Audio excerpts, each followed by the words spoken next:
আসসালামু আলাইকুম রহমতুল্লাহ বারাকাতু। আমরা সকলেই জানি কোকা কোলা ইসরায়েলের কোম্পানি, কিন্তু তবু আমরা খাওয়া ছাড়ছি না।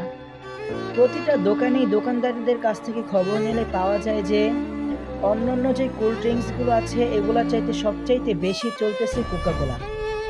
আমরা ধর্মপ্রাণ মুসলমান ভাইয়েরা তো জানি না হয়তো যে কোকা কোলা ইসরায়েলের কোম্পানি জানে, কিন্তু এটা জানি না যে ইসরায়েলে এই কোম্পানিটাই মুসলমানদের মারার জন্য একটা ভাগ তারা রেখে দিতেছে। ফিলিস্তিনে আমাদের মুসলমান ভাইদের যে মারা হইতেছে, ওইখানে তারা কোকাকোলা কোম্পানির একটা ভাগ ওই জায়গা মতন পৌঁছে দিতেছে।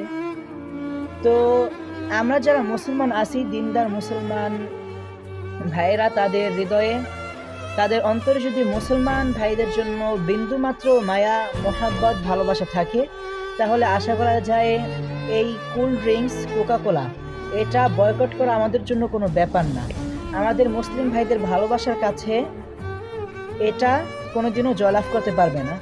আশা করি ধর্মপ্রাণ মুসলমান ভাই যারা আছে তারা সকলেই এই কোল্ড ড্রিঙ্কসটি ছেড়ে আরও যে অন্য কোম্পানির কোল্ড ড্রিঙ্কসগুলো আছে